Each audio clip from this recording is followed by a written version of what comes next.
Alrighty. I don't know why the webcam looks the way it does, but let's see what we got going on here. Quick reminder, I helped about 9 people this past Wednesday. Alright, so as you can see on the screen here on Wednesdays, make sure you let me know you're gonna jump on and what you want to help with. I do kind of hang out in the lab area virtually and try to help people where I can. Um, that's hit or miss, I'll be honest. Because if somebody needs me on a meeting, I usually schedule those to take place on Wednesdays as well. So I'm in and out. That's why you need to kind of let me know if you have a particular time you need. Just as you are here, when you're connected to me through the Schoology, when we do a Wednesday thing, make sure you're aware you can share your webcam. I can make you the presenter, in which case you can share your screen. If I can't see your screen, it's very difficult for me to help you. Especially important for those of you who work on your own machines at home, right? We could bring up a whiteboard like this. We've used these many times. There's a space that I like to reserve for polling results, because those fit in. So this is something I went over earlier in the week, and I want to make sure I cover it again. Take your time and read this. I am not going to read it to you. What I want to find out is what your understanding is of what we're going to be doing on a week-by-week basis. Now, understandably, we've had to flex a little bit with this year because as things have evolved, there's been different needs. The current need that I hear being voiced by students is that they may not have the ability to attend my class at the same time every day of the week. That's a non-issue to me. I'm going to be very plain about this. You can connect with me any session on any day of the week. There happens to be a student in the room right now who's enrolled in the first session, but they are attending in the third session because it fits in better with his schedule on that day. He's been doing that with Schoology, and he's doing that with in-person.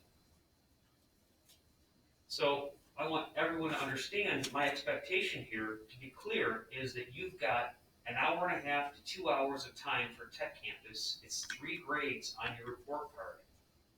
And then I'm going to be assigning work that you'll be able to work on in that way. So if you need a calendar conflict, I can't make an adjustment. And you need to be the one to negotiate, to communicate, to figure out with your school if this is appropriate or not for you with Tech Campus.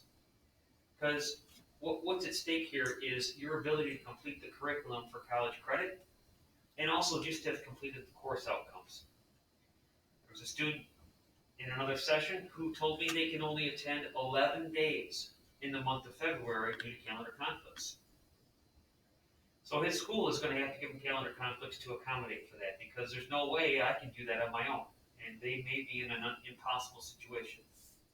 So I'm not going to worry about that. You shouldn't either.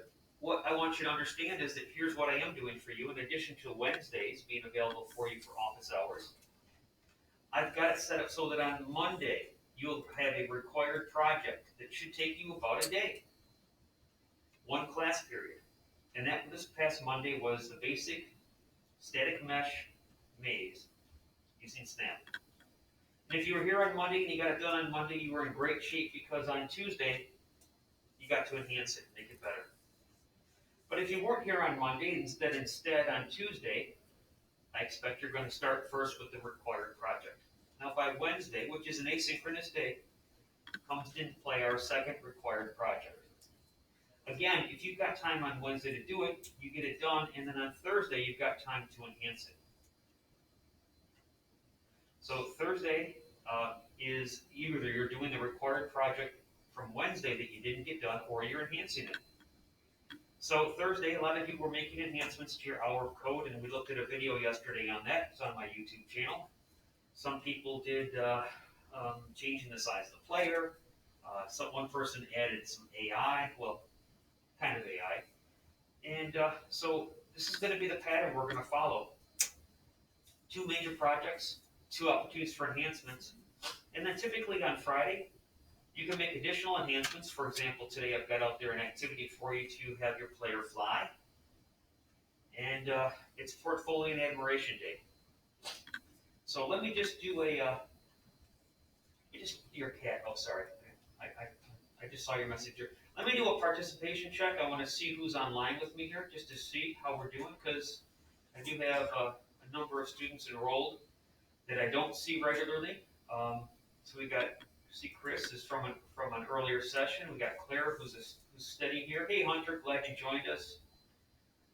Chris, you've been regular here. David, definitely. Ava, you've even been here a couple times. Foster was in yesterday. Malcolm, he's a second session student who haunts third session and sometimes even first. Gio, I know I've worked with him on Wednesday. Jacob Bode switches around with sessions. So not to individualize everybody, but I'm just saying the people I see here, I see you on all the time. I see you working, and I don't want to waste my time talking about, you know, making sure you participate, making sure you understand what's going on. But here's the thing. You can be there. I can't see what you're doing. And if you're not asking questions, it leads me to believe that you don't have any questions. Hi, Malcolm. You didn't have to turn your camera on. I appreciate that. But if you guys aren't asking questions, I don't know if it's because you're bored, because you already know this, or if it's that you're not sure how to ask a question. So just as a quick review, everybody, you can get into private chat. I do not expose what people are saying in private chat. I will respond either by typing or I will answer the question verbally without actually exposing the person's name. All right? I will honor that for you, as that's how I would want my teacher to handle it if it was something called private chat. All right, that's just protocol talk. I just want to make sure I talked about that. So I'm going to minimize this because I just want to highlight something I went through a little earlier. I'm going to push this out to YouTube in a little bit, but I want to talk about one way that you can combine concepts from both projects this week to do something else. So in order to do this, anybody who's in the lab, I want you to see this as well. So I'm going to try to do a share teacher screen here with the lab, as well as over the over Schoology, so that everybody should have a chance to see this. Show the teacher screen. 29 students. Let's see what screen you see. Hopefully it's the one I want you to see. Yes, it is. Okay. So this is basically, I'm going to run through a way to combine concepts from two different projects here. Now, you'll be able to replay this later, but I'm just going to talk you through it. So, as I bring up these text boxes in this version, I want you to pause and read them.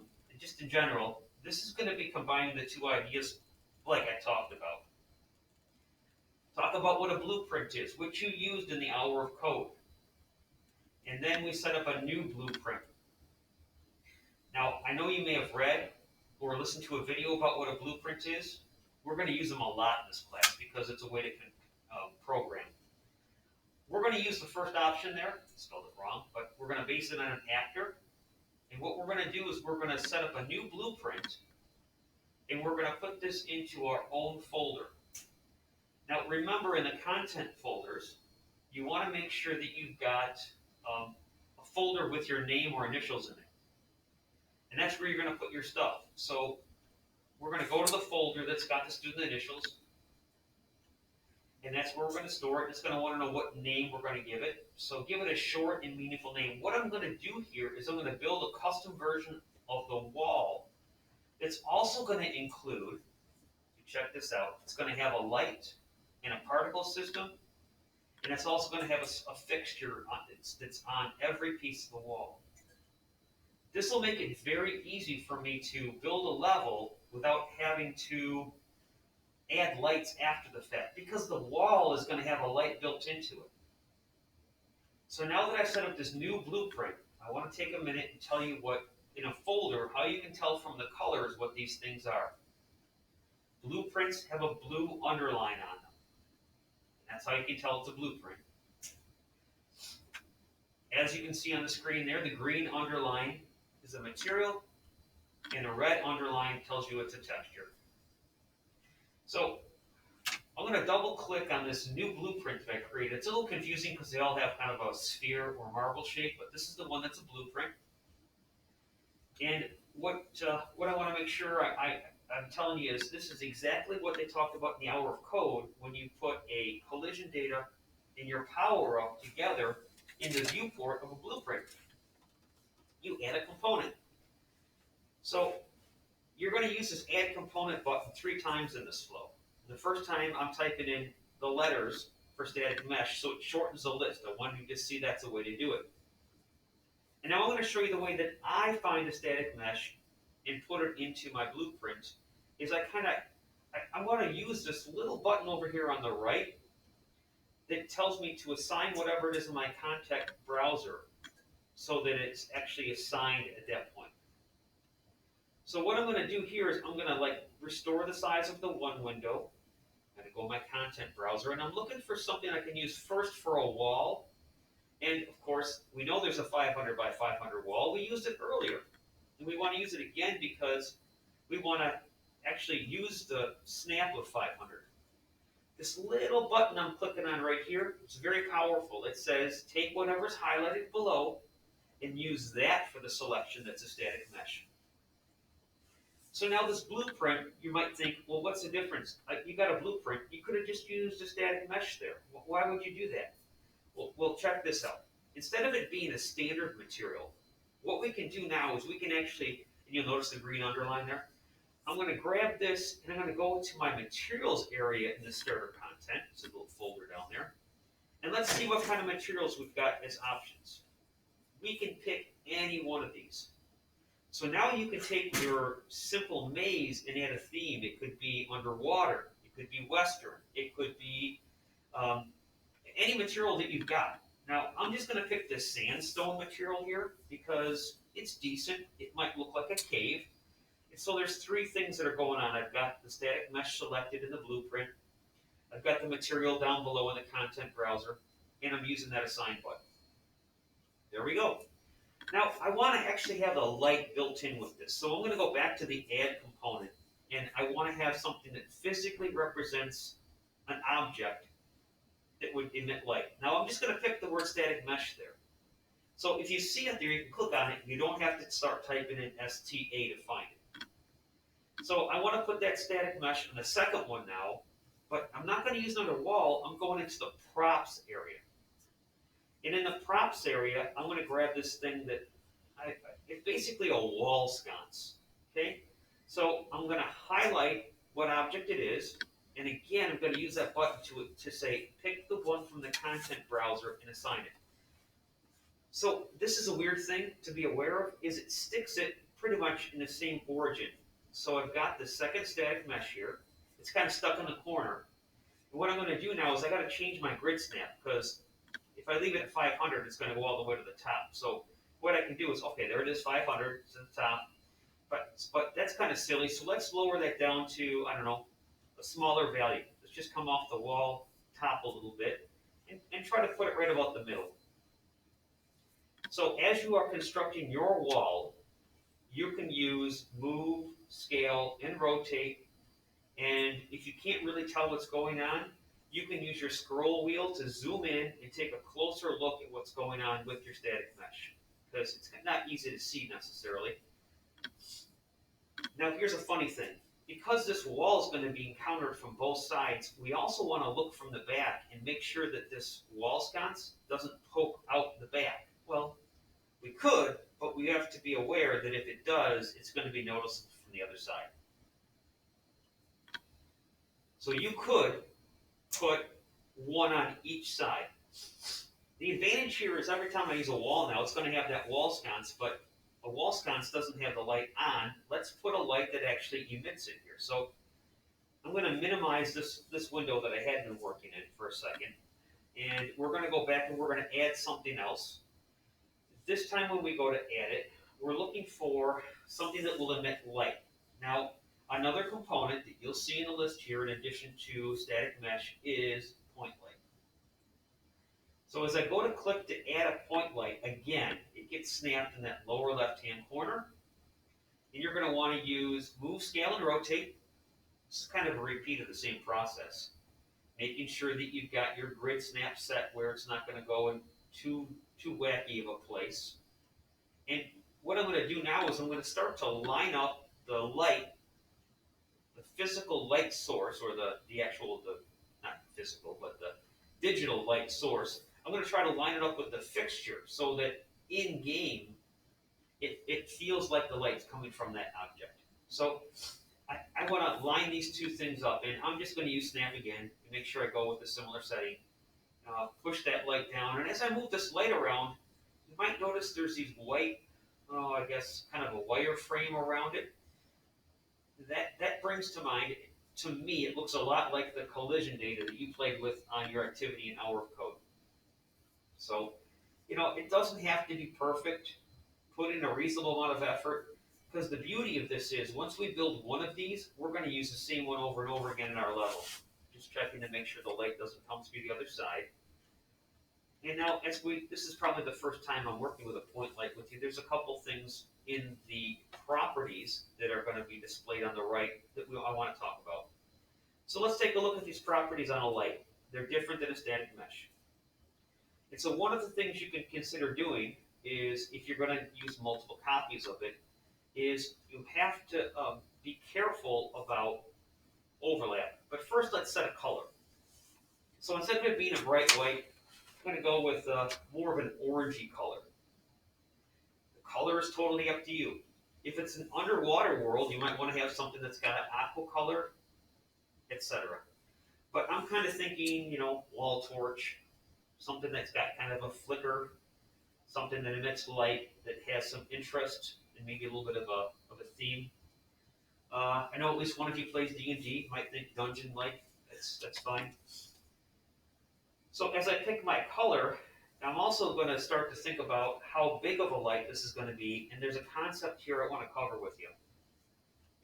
And that is that in Unreal, they are doing light calculations that are trying to simulate things like reflections and shadow maps. Well, let's take a look, just a little sketch here I want to share with you. Whenever you build one of these lights, it's got an area of influence, and that range, in addition to the brightness, and they all can be set independently, they can kind of overlap each other, and they can have an effect on each other. 3 lights are tolerable, but when you end up with a 4th light, you're going to see in the editor this big X. And it's a visual way of letting you know, all right, your complexity here is reached a point where you're going to have to do some special work in order to get that to work.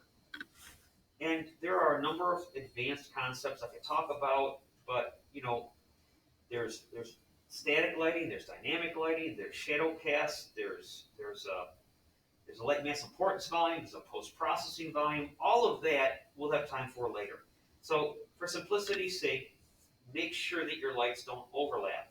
And in order to do that, I'm going to get back to this wireframe I mentioned, and I'm going to change the size. Now, take a closer look here. And I'm thinking the wall behind here is 500 units, so I really don't want my light to emit past, if it's in the middle, past maybe, 250? Because if it goes from the center in a radius of 250, it's going to go edge to edge. So that would be about the widest I'd want to do it. With a radius of 1,000, it's going to light up panels on either side of it as well. And that's probably going to be a little bit too intense. So don't sweat all of the details, because we can always come back here and change it. So let's add one more component here. We've got the wall, the light sconce, the light bulb itself. Let's add a particle system. Do you guys know what a particle system is? So particle systems, something that I find to be very interesting. You can do a lot of cool stuff with them. To add a particle system, you're going to need to find one in the content browser, just like I did before. So what I'm going to do here, I'm going to minimize this window again so I can look in more than one place at a time.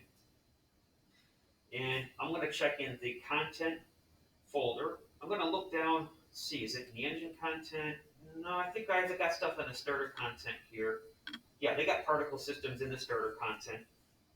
And you can pick any one of these. Okay, particle emitters are like sparks, or smoke, or clouds, or steam. They're not always fireworks-like, but you could make fireworks out of it.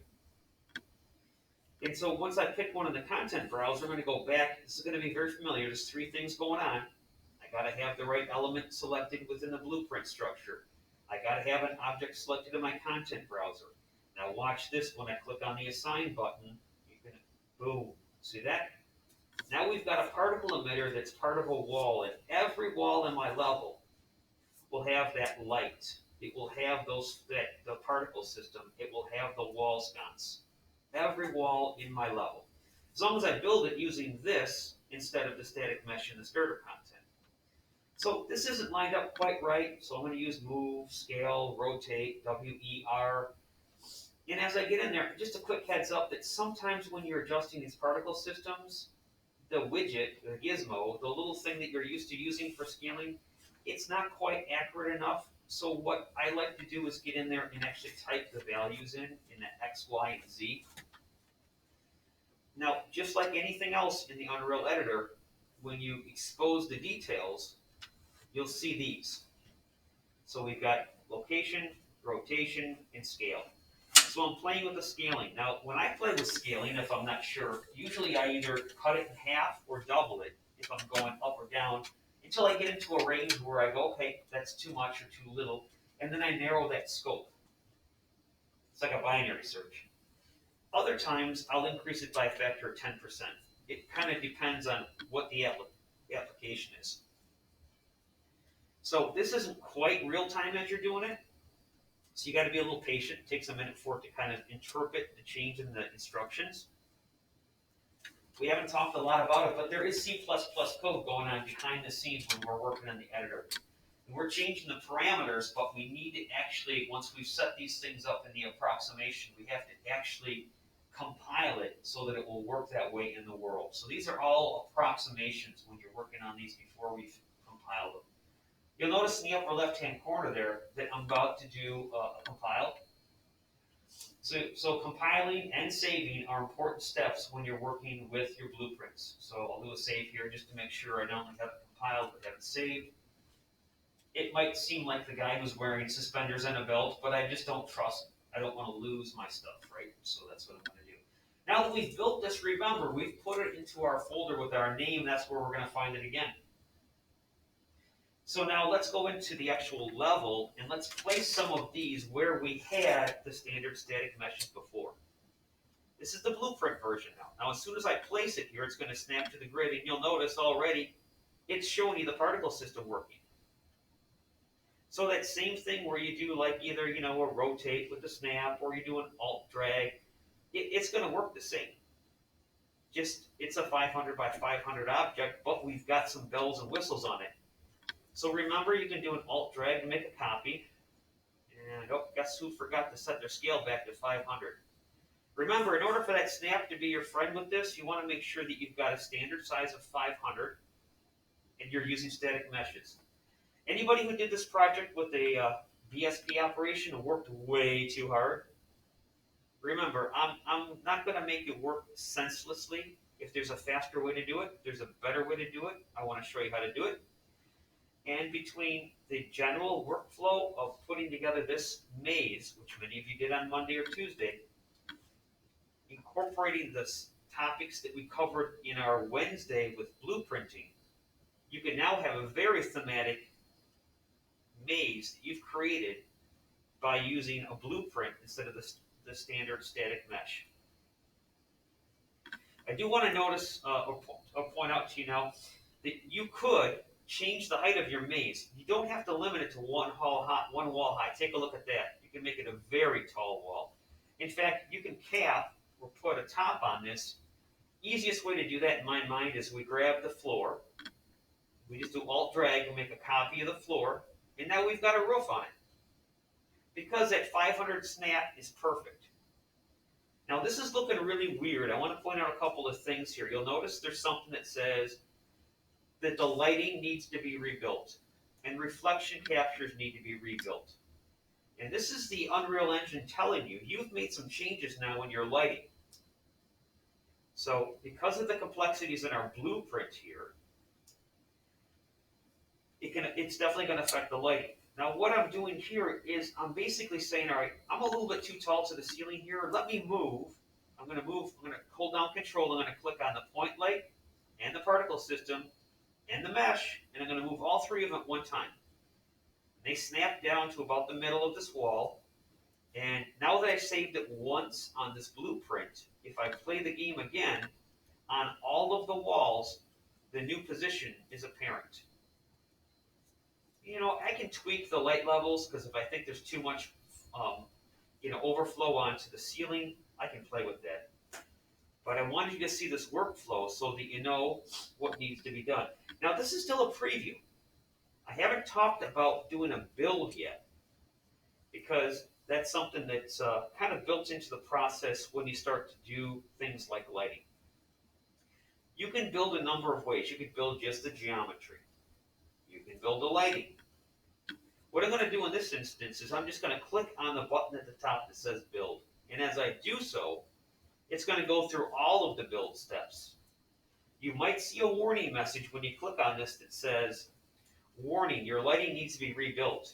Now, it's kind of ironic because it doesn't know I just clicked on the build all button, and it's about to do that. It just knows at this step, it's giving me a warning that the lighting needs to be rebuilt. The next thing it does, ironically, is it builds the lighting. So now this is kind of like a compile. You're moving from an approximation to a more closer to the actuality version. And you can see now that you no longer see the word preview, and you no longer see reflection captures need to be recalculated. So just in this small section where I put a couple of these blueprint walls, I'm just shooting my gun here, so it just kind of lagged for a minute. I just want you to see that there's particle systems.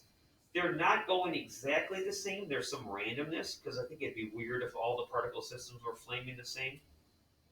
If I come around the other side, look at that. I got a little bit of what I call leakage or bleed through. Now, you can do this by design and think, oh, that's cool. Or you could decide, no, that's bad, and you can make adjustments accordingly. It's your design, it's your customization, and you can do either one. It's also kind of silly that, in this particular maze, I've got the actual solution embedded in both the ceiling and the floor. Now later we'll talk about how to change a material on an object dynamically, so you could have it so that, if you push a special button, the key shows up, the solution, and people can follow it out. But in the meantime, if we just were to assign some different materials to the floor and the ceiling, we could end up with a much better, I would think better, closer approximation to the look and feel of a game. So let's click on this floor here, the surface area, and let's take a look at our materials. We were there a minute ago, and see what would be an appropriate floor for a cavern-like space besides, a big red spray paint that is going to show somebody exactly the path. So this is the area where our materials assigned. Notice the green underline. And so I can use that button to assign a material, but let's find a material first. So if you're not familiar with the content browser, this is I always keep it exposed in this world because I want to take a look in starter content in a materials folder. Sorry, that's the particle system materials. In the materials folder, there we go, that's the right materials folder, there's a variety of materials. This one happens to be like a mossy surface. So I'm going to throw a mossy surface on the floor just so it's not a solution, right? So first I have to click on it in the content browser, and then I make my assignment, and all of a sudden that material gets put on the whole floor, which to me is much more appropriate than having the design. Now, similarly, the ceiling looks a little goofy this way. So, I did sandstone for the walls. That might look redundant. So let me get something else that's kind of a flatter surface, like this rust here. Let's assign that, not to the static mesh. Sorry, I'm in the wrong spot there. Assign it to the material. There we go. So now I've got a different material on the floor and the ceiling. The walls have got a theme. And if you play this level, this would be an example of taking your basic static mesh and implementing a blueprint solution for the walls to pre-light it, to have it an indoor space, and with a very straightforward, I hope, approach, you can end up with a pretty well themed version of a maze. Again, it doesn't have to be a cave with torches. It could be anything of your own choosing. I'm not trying to show you exactly what to do, I'm trying to show you the concepts of what to do so that you can apply these on your own and be happy with your creation. So today be the admiration day slash show off, add to your portfolio day. You can take a little bit from the first project, the maze itself, and the concept of blueprints, which was from Wednesday, and do mix and match of those two concepts with this flow that I just demonstrated, and end up with a stronger version for your portfolio. So that's my direction for you today. Let me know what questions you have, people. I'm here for you. I'm going to stop the demo now.